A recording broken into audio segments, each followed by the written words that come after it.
AGS நண்பர்கள் எல்லாருக்கும் வணக்கம். இன்றைக்கி வந்து நம்ம என்ன பார்க்கலான்னு பார்த்தீங்கன்னா, பல்வேறு துறைகளில் தமிழகத்தின் சாதனைகள். ஸோ அந்த டாப்பிக்கில் இருந்து என்ன மாதிரி கொஷின்ஸ்லாம் வந்து டிஎன்பிஎஸ்சி எக்ஸாம்ஸில் வந்து கேட்டிருக்காங்க அப்படின்னு சொல்லிட்டு நம்ம ப்ரீவியஸ் கொஷின்ஸ் வந்து பார்க்கலாம். இந்த டாபிக் பார்த்திங்கன்னா தமிழ்நாடு அட்மினிஸ்ட்ரேஷன் அந்த பார்ட்டில் வந்து கவர் ஆகும். சரிங்களா? சரி வாங்க பார்க்கலாம். நம்ம சேனலில் பார்த்தீங்கன்னா டாபிக் வைஸ் வந்து நம்ம ப்ரீவியஸ் கொஷின்ஸ் வந்து அப்டேட் பண்ணி கொடுத்துருக்கோம். அதை நம்ம சேனல் ப்ளேலிஸ்ட்டில் இருக்கும், நீங்கள் செக் பண்ணி பார்த்துக்கலாம். சரி வாங்க ஃபஸ்ட் கொஷின் பார்ப்போம். நிதி ஆயோக் அறிக்கையின்படி சுகாதார குறியீட்டில் தமிழ்நாடு டேஷ் இடம் வகிக்கிறது அப்படின்னு சொல்லி கேட்குறாங்க. இது 2018 டேட்டா தான்.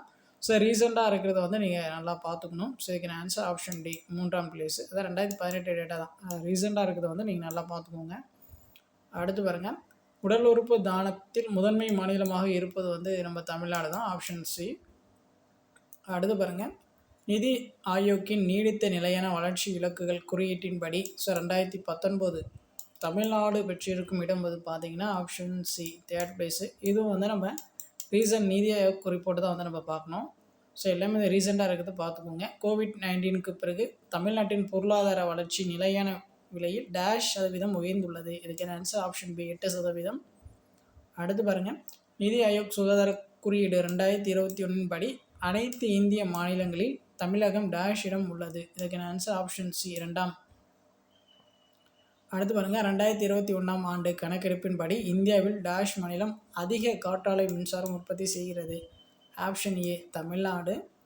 அடுத்து பாருங்கள், 2030க்குள் 1 ட்ரில்லியன் பொருளாதாரம் என்ற இலக்கை அடைய தமிழ்நாடு எவ்வளவு சதவீத ஆண்டு வளர்ச்சியை தக்க வைத்து கொள்ள வேண்டும்? இது ரொம்ப முக்கியம். Option A 18%. அடுத்து பாருங்கள், தமிழ்நாடு மாநில மனித மேம்பாட்டு அறிக்கை 2017 பாலின சமத்துவமின்மை குறியீட்டின் முதல் நிலையில் இருக்கும் மாவட்டம். இதுக்கான ஆன்சர் ஆப்ஷன் சி நீலகிரி.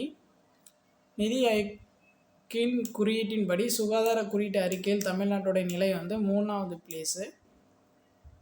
அடுத்து பாருங்கள், இந்திய சுற்றுலா புள்ளி விவரம் 2022 படி அந்நிய நாட்டு சுற்றுலா பயணிகளால் அதிகம் அளவில் சுற்றி பார்க்கப்படும் சுற்றுலா தலம் வந்து ஆப்ஷன் சி மகாபலிபுரம். அடுத்து பாருங்கள், 2019ஆம் ஆண்டு நிதி ஆயோக் வெளியிட்ட இந்தியாவின் நிலைக்கத்தக்க வளர்ச்சிக்கான இலக்குகள் குறியீட்டில் தமிழ்நாட்டுடைய இடம் பார்த்திங்கன்னா ஆப்ஷன் சி 3ஆவது இடம்.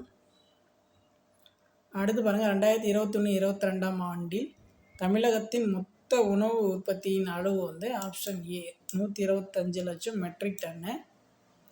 அடுத்து பாருங்கள், மத்திய புள்ளியியல் அமைப்பால் நடத்தப்படும் வருடாந்திர தொழில் அறிக்கையின்படி இந்தியாவில் பதிவு செய்யப்பட்ட உற்பத்தி செய்யப்படும் தொழிற்சாலைகளில் முதல் இடத்தை பிடித்துள்ள மாநிலம் வந்து ஆப்ஷன் ஏ தமிழ்நாடு. ஸோ அவ்வளோதான். இந்த டாப்பிக்கில் இருந்து கேட்ட கொஷின்ஸ் வந்து பார்த்தாச்சு. கண்டிப்பாக வந்து இந்த வீடியோ வந்து உங்களுக்கு யூஸ்ஃபுல்லாக இருக்கும்னு நினைக்கிறேன். ஸோ நம்மளுடைய சேனல் சப்ஸ்கிரைப் பண்ணாங்க, கொஞ்சம் சப்ஸ்கிரைப் பண்ணி ஃபாலோ பண்ணி வச்சுக்கோங்க. தேங்க்யூ.